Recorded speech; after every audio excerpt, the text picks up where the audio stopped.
Cerita ini pula merupakan kisah yang pernah diceritakan oleh adikku yang aku anggap paling nakal dalam keluarga kami ini. Biasalah, budak-budak baru meningkat remaja ini rajin sangat melepak dengan kawan-kawan sehingga ke tengah malam. Apabila ditegur, suruh balik awal, katanya malam masih muda. Seperti lagu itulah, malam masih muda. Jadi cerita ini boleh dijadikan pengajaran buat budak-budak di luar sana yang suka sangat melepak sampai ke tengah malam. Cerita ini berlaku lebih kurang 14 tahun dahulu. Masa itu jam sudah menunjukkan pukul 10 malam. Emak aku sudah risau kerana adikku dari tadi tidak balik-balik. Lepak dengan kawan-kawan, katanya. Sampai mak aku kata, nanti ada yang mengikut kau balik baru kau tahu. Mulut mak aku ni masin, kawan-kawan. Malam itu juga ada yang mengikut adik aku balik ke rumah. Hendak dijadikan cerita, tempat adik aku melepak itu terletak bersebelahan dengan kubur. Ya, kubur. Tapi jaraknya adalah lebih kurang dalam 100 meter, macam itulah. Alah, nama pun kawasan kampung, tempat yang sering dijadikan kawasan melepak, pastinya adalah warung tempat makan. Warung itu masih lagi ramai ketika adik aku sampai. Apabila waktu sudah menginjak ke pukul 11.30 malam, pelanggan pun mula berkurangan. Yang tinggal hanyalah kumpulan adik aku. Sewaktu sedang rancak berborak, adik aku terpandang sebatang pokok yang rendang terletak betul-betul di tengah kubur itu. Tiba-tiba dia perasan dekat dahan pokok itu macam ada benda yang bergoyang-goyang. Makin adikku amati betul-betul, baru adik aku perasan apa yang dia nampak itu adalah sepasang kaki perempuan yang sedang menghayun dahan pokok itu. Subhanallah, kataku. Perempuan itu memandang ke bawah. Jadi adik aku tidak dapat melihat mukanya. Rambut dia pula panjang, mencecah ke lutut.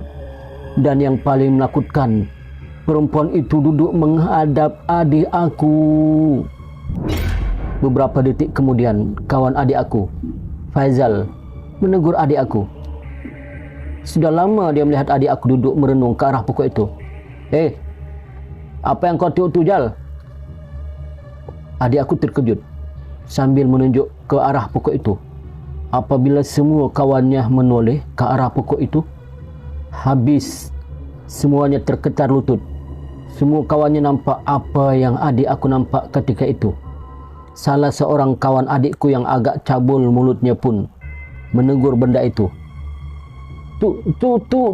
Hantukan. Lepas saja kawan adik aku tegur, terus perempuan itu mendongakkan muka menghadap mereka. Mereka apa lagi? Terus mengangkat topi keledar, bayar duit minuman dan terus pergi ke motor masing-masing. Sampai saja dekat motor, semua sudah cuak mahu balik ke rumah masing-masing. Apa tidaknya, kalau nak balik memang akan tempuh laluan depan kubur itu. Nasib baik salah seorang dari kawan adik aku itu anak seorang Bilal di masjid. Rumah dia pun arah berlawanan dari arah kubur itu. Jadi mereka pun bercadang singgah sementara di rumah anak Bilal dahulu sebelum balik ke rumah. Rumah anak Bilal itu terletak kira-kira 2 kilometer juga dari kawasan adik aku melepak itu. Masa dalam perjalanan ke rumah anak Bilal itu, kawan adik aku yang menegur tadi sudah terkena sampuk oleh makhluk itu. Motor dia secara tiba-tiba terasa berat sangat. Tapi dia diamkan diri saja. Mahu menoleh cermin sisi pun tak berani. Tiba-tiba terasa macam ada kain mengibas-ngibas di belakang kepala dia. Baca ayat pun dah tak betul, tunggang langgang kerana takut. Akhir sekali dia hanya mampu laungkan azan dengan sekot yang boleh Itu pun suaranya menggigil ketakutan. Barulah motornya ketika itu terasa ringan. Dengar saja kawan ini azan, terus semua pecut motor sampai ke rumah anak Bilal itu. Selepas meletakkan motor, semua berlari masuk ke rumah. Terkejutlah Haji Bukhari, ayah kepala Bilal, apabila melihat ramai-ramai masuk ke rumahnya. Anak Bilal ini pun jelaskan apa yang berlaku.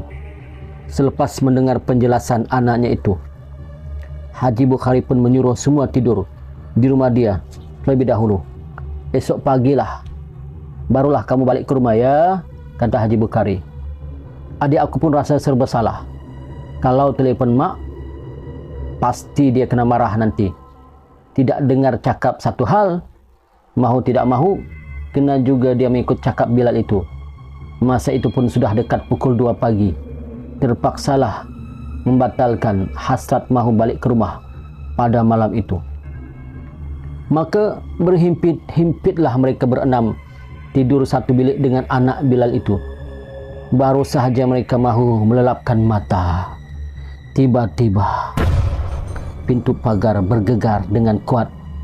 Masing-masing terus bangun dan menyenguk perlahan-lahan keluar.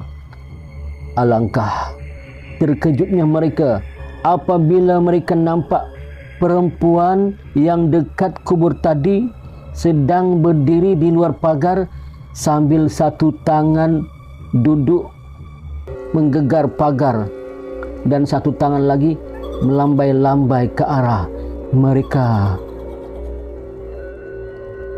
Gaya makhluk yang berupa wanita itu menakutkan. Gayanya macam minta simpati, mahu masuk ke dalam rumah. Masa inilah baru aku nampak muka perempuan itu dengan jelas. Mengikut kata adik aku, muka perempuan itu cantik tapi pucat lesi. Melihat mukanya seperti muda lagi, macam umur belasan tahun. Selepas itu di mukanya ada darah. Ada darah yang berhampiran dengan mulut dan dahinya. Melihat muka perempuan itu memang agak kasihan jugalah, tapi menakutkan. Selepas itu anak Bilal itu pun bercakap, "Tak apa, kamu semua jangan risau. Rumah ni ayah aku dah pagarkan, insya-Allah makhluk itu tak boleh masuk." Lama jugalah perempuan itu berdiri depan pagar itu. Selepas 5 minit macam tu, semakin lama perempuan itu pun menghilangkan dirinya. Esok pagi, adik aku melihat telefon bimbitnya. Terdapat sebanyak 50 miss call. Semuanya daripada mak aku.